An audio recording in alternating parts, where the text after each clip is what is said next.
Hello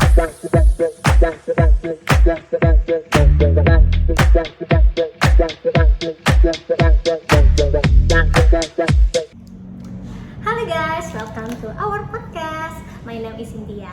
I'm from YP68A and I'm from Syndicate 5. According to Swatch, based on my value reset, I got power for the highest value. With a high power value, individual tends to prioritize influence, control, and status.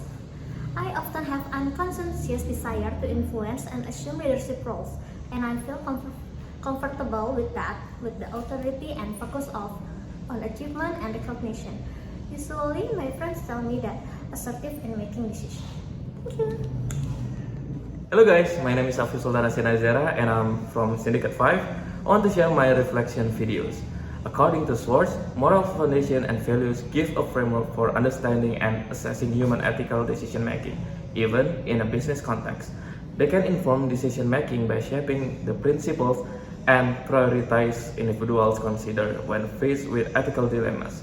However, it is important to acknowledge both the strengths and weaknesses of using moral foundation and values in this context.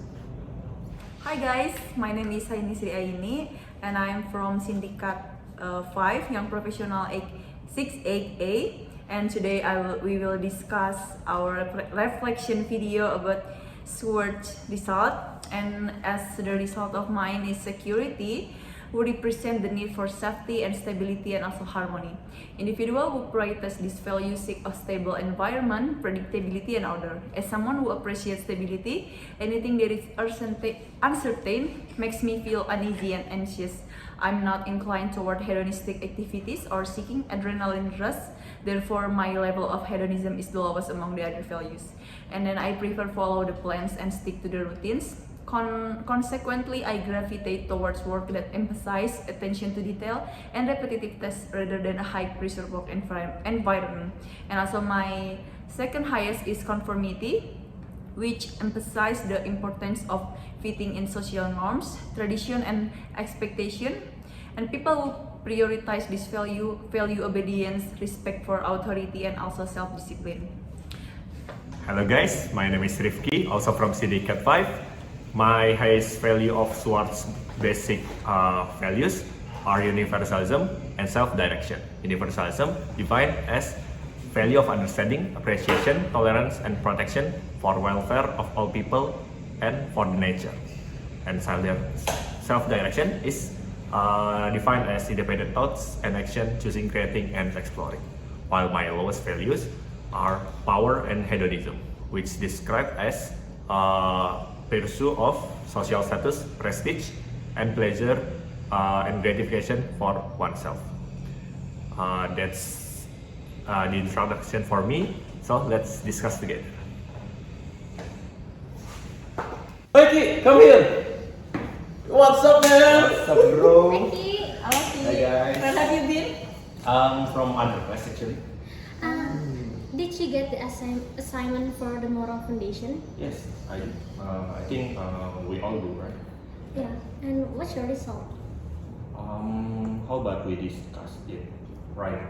Okay, Oh, okay. that's good idea. Let's go. Good idea. Who How about first? you first? Rifqi first, I think. Rifqi first. Oh, alright. Actually, the last meeting about the SWOT's basic values, I think first off, I want to describe what is SWOT's basic value itself. So, SWOT's basic value is a theory of ethics from Shalom H. Schwartz of human basic value, which is the theory of human foundation of moral and value, which influence action, behavior, and motivation. And actually, my highest values are universalism and self-direction. Universalism described as a value of understanding, appreciation, tolerance, and protection for all welfare, and for the nature. And self-direction is a value of independent thoughts and action, which is choosing, creating, and exploring for my own self. I think what universalism and self-direction influence my behavior in decision making and everyday life is in universal. I tend to always want to make choices that can allocate everyone's interests. I like to think that everyone is equal and everyone has their rights. So it will be great if their rights is fulfilled. And in self-direction is I like it when I'm in an environment that makes me continuous to learn. I also like to throw myself into challenges such as doing projects and doing activities that keep me on learning. And also in work and business, I also like tasks that require technical and creative skills. And I often make my own way of think of my own. I think that's for my highest values. And what's your lowest value? Oh, my lowest value. Or do you guys want to describe what's your highest values first? Oh, okay. Okay. How about me? Okay. Sure. My highest values is in achievement, high score in achievement. According to source theory of values, it suggests that I prioritize personal success, ambitions, and focus on accomplishing challenging goals. In the context ethical decision making, especially in a business context, having a high achievement value orientation can have both strength and challenge. First, I want to share my strength. The number one is goal-oriented approach. A high achievement orientation can drive me to set ambitious goals and work diligently to achieve them. This can contribute a strong work ethic, persistence, and focus on result. And the second, entrepreneurial mindset.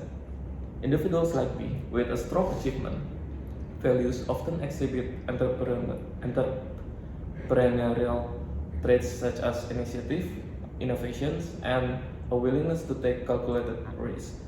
This can be advantageous in pursuing business opportunities, driving growth, and fostering a competitive edge. And the third, professional development. A focus on achievement can lead to a continuous quest for personal and professional development. I actively seek learning opportunities, take on challenging projects, and invest in skill building, which can benefit my career trajectory and contribute to business success. And how about you guys? Okay, maybe Cynthia Okay. want to talk about your result. Okay. Based on my result, I got the power of the highest value. So cool. the power defining goals, social status, prestige, and control or dominance over people and resources. This ability to influence others and control situation in the business environment. This can aid in making critical decisions, leading teams, and achieving organizational goals. Furthermore, having power it makes me easier to acquire the necessary resources in business, such as funding, connection, information, and opportunities. However, the advantages of power can also come with drawbacks, such as difficulties in collaboration, dissatisfaction, and barriers to innovation. And how about you, Ian? Actually, my highest point is security and conformity, which is I prefer stability over something that really uncertain. Because if it's not uncertain or not in order, I feel anxious and uneasy for me. So for the strength, maybe I can prioritizing security can lead to focus minimizing risk and also ensuring stability and creating a secure environment for yourself and for the others. And this value can help me make decisions that prioritize the well-being and safety for everyone. And maybe for the weakness, I can think that if they become the offer emphasizing this value, I can to be the resistant to change and aversion to taking calculated risk. So I tend to avoid risk and anything that make me stimulating, and also it could result in missed opportunity for growth and innovation. And additionally, excessive focusing on security could potentially lead to ethical issue if it lead to unwillingness to challenge existing system or make necessary change. So I don't like if that have changed so drastically in one time. So back to Rifqi, what is your lowest? Oh yes, I'm not mentioned it. Okay, my lowest values actually is power and hedonism, which is contrary to Cynthia. But it's same with me. Oh. Hedonism. Yes, in my understanding, power described as social status, in pursuit of social status, control or dominance over people and resources. Yeah. I think power is not a good, not a bad thing, which is we need power to change something. And also, yes, I think power, I think power is quite helpful for our business because with power we can get easier to make a connection, information, and etc. yes, thank you, Cynthia. And yes, actually, in my accordance to that, I tend to not take leadership role in organization because I think yes, that's similar with how that's influence my lowest values. And I tend to where there is more capable people around, I tend to yes, let them take the leadership roles. And I only take leadership role only when it needed and I feel capable of doing so. And my second lowest value is actually hedonism. I think also hedonism is not a bad thing. The enjoyment of one's life is also good and essential things in our life. But I tend to enjoy life in a certain way by doing things I like and not necessarily relate to material things. I totally agree with you with the hedonism because also my lowest score is hedonism. It feels like hedonism is just temporary pleasure for me. Just so I'm afraid if things go change drastically like hedonism or stimulation thing. How about you, Afif? And I have in stimulation is the lowest value of mine. Me And- too. You too.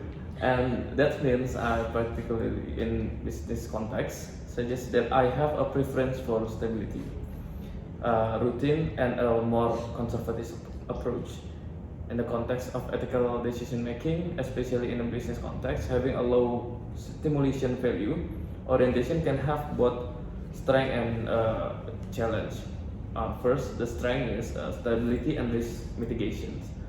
A low stimulation value orientation can lead me to stability and risk mitigation. This can be advantageous in making cautious and calculated decisions that prioritize minimizing potential risk or disruption in business. And compliance and conformity involves individuals like me with a low stimulations, prioritize adherence to rules, regulations, and a stabilized procedure. And the weaknesses is a low stimulation can lead to resistance to change and reluctance to embrace innovation. This can hinder the ability to adapt to evolving market trends, technology advancement, or customer demands. And maybe I little miss opportunities is I have a low value, like I have a conservative approach may lead to overlooking potential opportunities for growth. Expansion, diversification, it is important to balance risk aversion with strategic exploration of new venture. Important to balance risk aversion. And the last is lack of creativity. Low stimulation limit creativity, thinking, and problem solving abilities. So, what do you think? Same with me, but I wanna add something. Stimulation by according to Schwartz, stimulation defining goal, excitement, novelty, and challenge in life.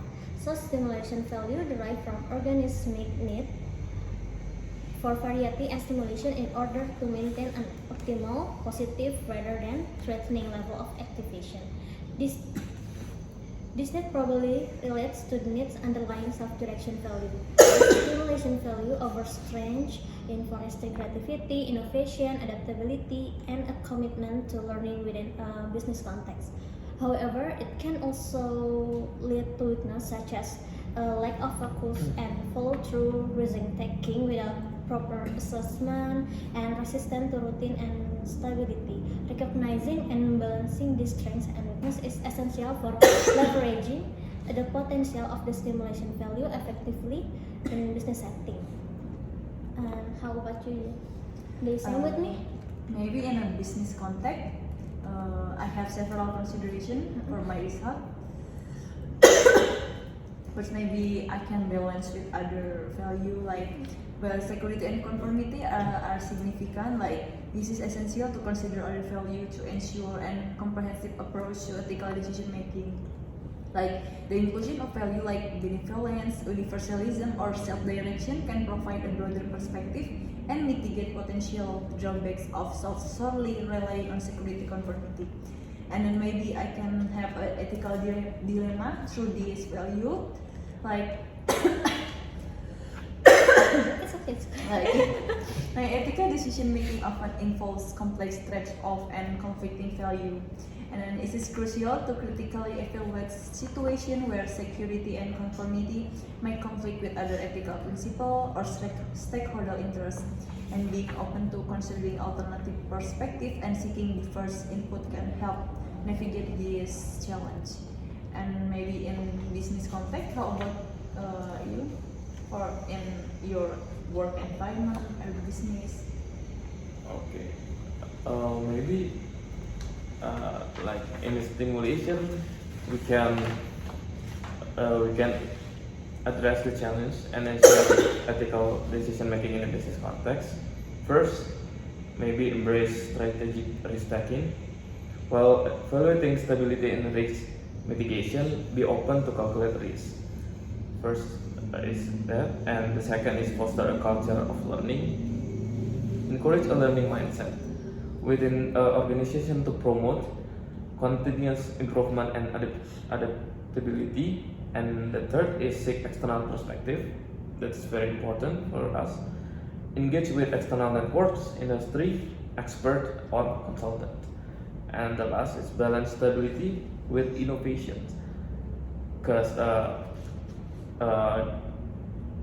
like people like us, like in with low stimulations, we have to do some innovations, like strive for a balance between stability and innovation. Identify areas where embracing change and creativity can bring positive outcomes while maintaining core aspects of the business that contribute to stability and reliability. What if we discuss about the strategy to avoid moral neglect or moral justification and moral inaction in your organizational or business decision making? Okay, it's nice Who wanna idea. go first? How about you? How about you, Kit? Maybe Syndicate. Okay. Okay. Ada my strategy to avoid that moral neglect, moral justification, and moral inaction. First is building an ethical culture. Building a strong culture within the organization that upholds moral and ethical values. This can be done through clear communication about the importance of integrity and moral responsibility at every level of organization. So no miscommunication and misunderstanding, and the same understanding about ethical business. Example, the company actively encourage open communication of ethical value to all employees and promote a culture where integrity and moral responsibility are valued. The second, creating guidelines and an ethical committee. So this is establish an ethical committee tasked with developing guidelines and policies related to business ethics and providing advice in making decisions related to moral issues. Example, a company established ethical committee consisting of representatives from various departments. This committee is responsible to develop ethical guidelines governing employee behavior and providing guidance in dealing with ethical dilemmas. And the last for me is providing ethics training. Ethics training refer to providing training to employees on business ethics and the moral consequence of decision making. This training can help enhance the awareness and understanding of ethical issues that may arise. Example, a company regularly conduct ethics training for new employees and provide regular updates on guidelines and policies related to business ethics to all employees. Okay, maybe I want to add some strategies to avoid moral neglect, moral justification as moral inactions in organizational or business decision making. Maybe I want to add ethical decision making frameworks. Implement ethical decision making frameworks or tools that employees can use when faced with ethical dilemmas. This framework can provide a structured approach to evaluating the ethical implications and of decision and encourage critical thinking about potential consequences. Example of such frameworks include utilitarian approach, rights-based approach, and virtue ethics. And second, encourage open dialogue.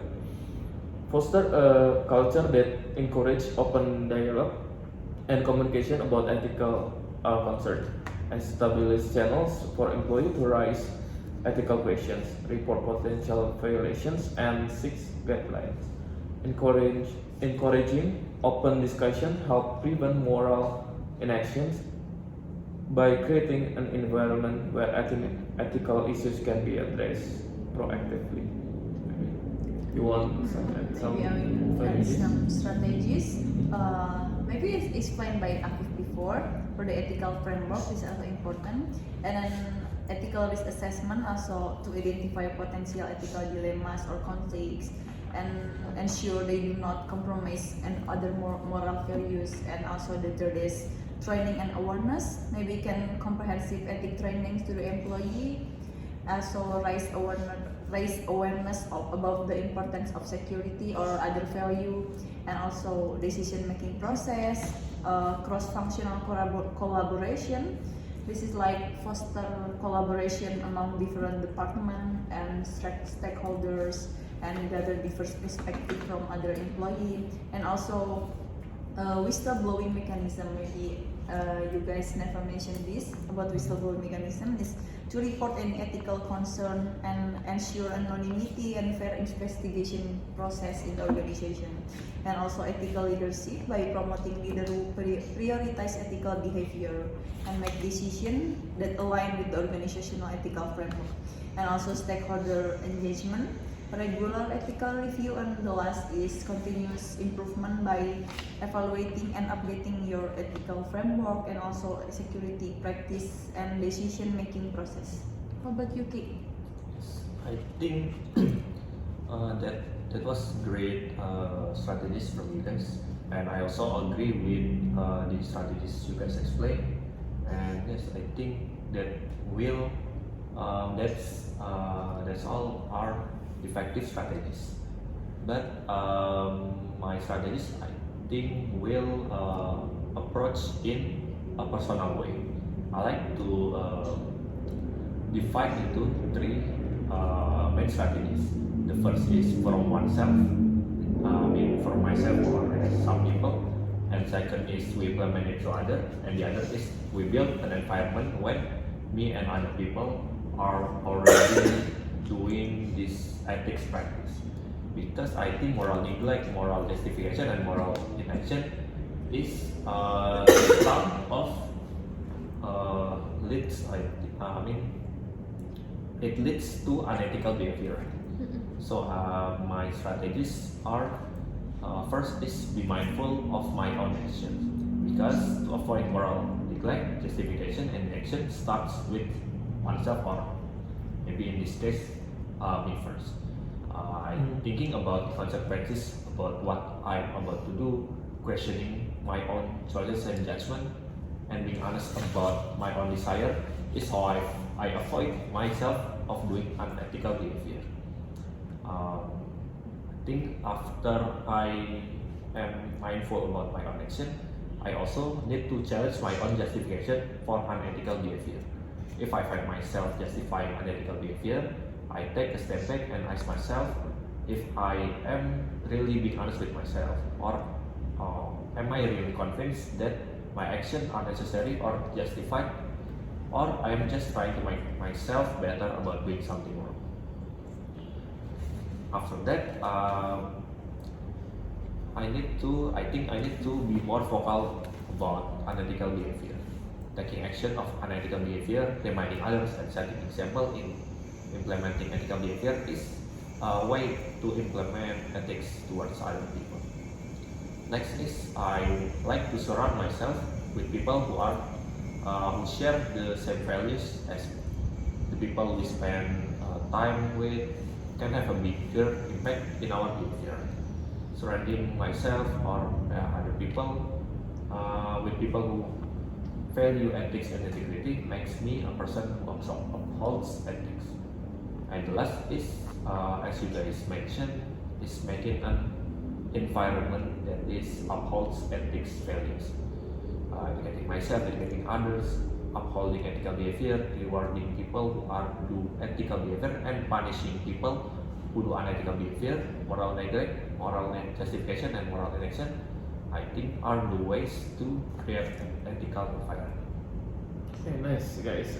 This very impressive strategies, because by implementing these strategies, organization can create an environment that promotes ethical decision making, Yes, minimize the risk of moral neglect or justification, and encourage individuals, like Rifqi said, to take responsibility to action when faced with ethical dilemmas. So, how about we discuss in what way do or should theories of ethics, like deontological ethics, consequentialism, virtue ethics, stakeholder theory, inform you guys about solving ethical issues or dilemmas in your business decision making, and what's the really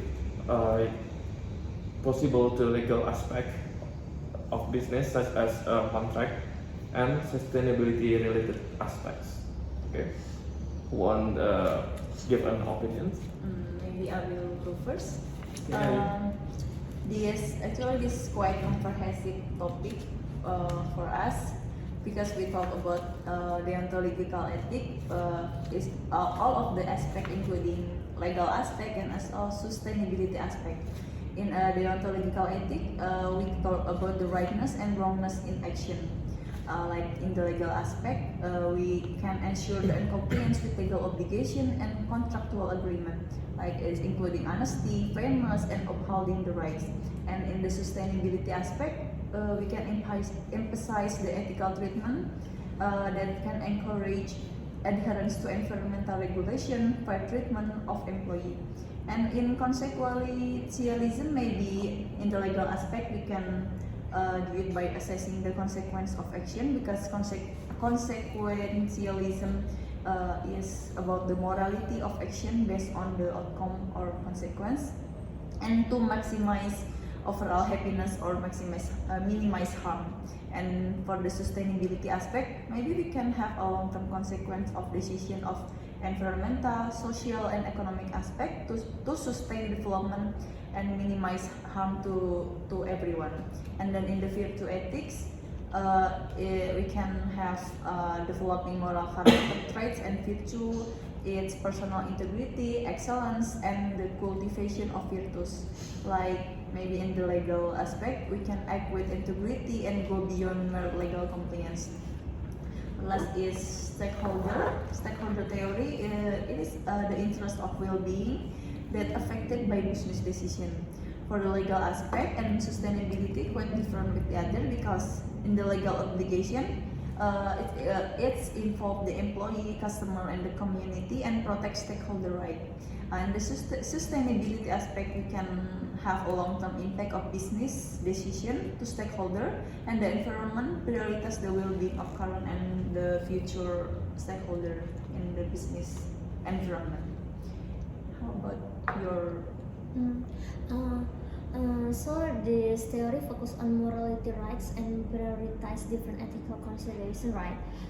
I think the ontological ethics implies the inherent rightness or wrongness of action, while consequentialism focus on the consequences or outcomes of action. It encourages adherence to legal obligation and contractual agreement.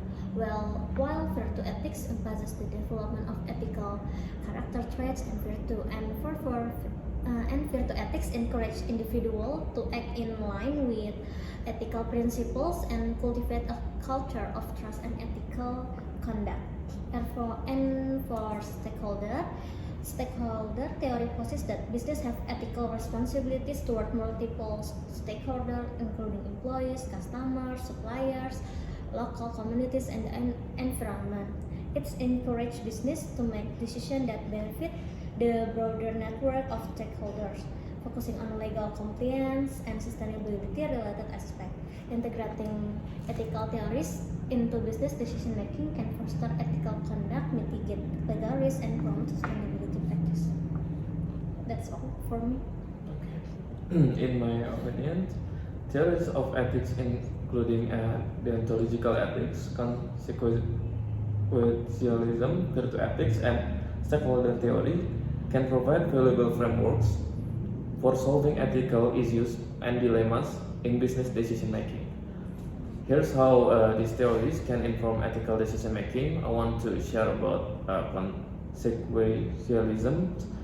Can evaluate the ethical of an action based on its outcome or consequences in the context of business decision making. And consequentialism would consider the legal implications and potential impact of a decision on contracts, ensuring that the chosen potential impact of decision on contracts align with legal obligation and minimize legal risk. In terms of sustainability, consequentialism would seek to maximize positive environmental and social outcomes while minimizing negative consequences, considering long-term sustainability goals.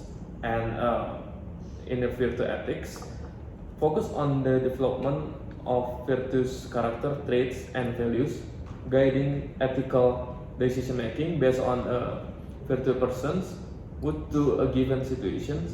In business decision making, virtue ethics would emphasize the cultivations of virtue such as honesty, integrity, fairness, and empathy.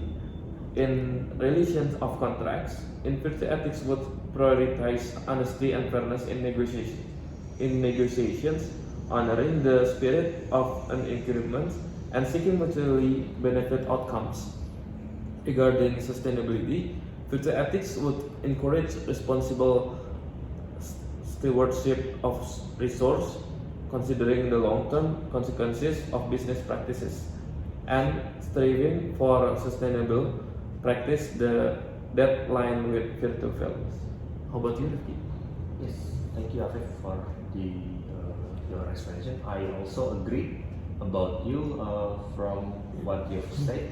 Is theory of ethics can influence or can inform us about how, and also help us about how we solve problems or decision making in business or organizational context. But yes, in my opinion, also there are four theory of ethics, which first is deontological ethics, which describe first is following the rules while indifferent with other consequences. And in my opinion, deontological ethics focus on doing things in accordance with applicable laws and regulation. In making business decisions, there are times when the good of company or a person or a group conflicts with law and rules, right? But if we stick to deontological ethics, we should keep going and make decisions according to rules and norms. So I personally see this ethics theory or deontological ethic is a theory, problem-solving theory that is quite rigid, but legally correct. So various parties may not like the decisions made while we using deontological ethics, but according to this ethics, it must, according to the rules, decision made not, the decision we made will not bring legal problems in the future. While in consequentialism, which describes as rightness or wrongness of action based on its consequences, so it is right if it produces good consequences, but it is wrong if it produces bad consequences. The good or bad consequences in business decision making can be seen in various points of view, such as if this decision making prioritize company profits but also results in company being sanctioned, is it called good consequences? Because only if, for example, the benefits obtained is significant profits. So in my view, this theory can be used to accommodate common interests within the company that may sometimes conflict with other things. While in virtue ethics, which is ethics based on virtues, values, or belief, decision making that prioritizes ethics is certainly in accordance with religious teaching. And for example, in Indonesia, which is a country that upholds religious values, decision making with this ethic, I think certainly leads to goodness. However, I also think religion is not only, religion is not only one, and the company interests may conflict with one religious virtue with another. So I think that will result in making decision can be more complicated. While in stakeholder theory, which is a theory that following the wishes of stakeholders, I think this ethics theory is good in favor if we want to play safe and not to conflict with the wishes of manager or executive in business. But in reality, I also think that stakeholders do not always want their wishes to be good in terms of law or morals that applied in our country or our business or our organization. So this is raises a deeper dilemma, because when stakeholder want something while it's conflict with other things such as law, that will result in, it can result in the company gets sanctioned or other things, which is yes, that's my view on theory of ethics in decision making. Yeah, that's a good discussion from. It's a pleasure conversation today. Yes. I also think. Okay, and I want to say thank you for you guys, because I have a new insight for me for the about the ontological ethics, consequentialism, ethics, and also stakeholder theory. Yeah, maybe we can practice this ethics guideline for our professional journey or for our businesses. For our work environment. Yeah, to create sustainability. Okay, thank you guys for the time. Okay guys, so this is for our today reflection video. Thank you for watching and I hope you guys enjoy it. We learned so much from the class, from the Mr. Andika, from guest lectures. And also, I hope and we hope we can implement with these ethics to our daily life. And we hope you guys get some insight for our video. Thank you. Thank you. Thank you. Bye bye. Bye bye.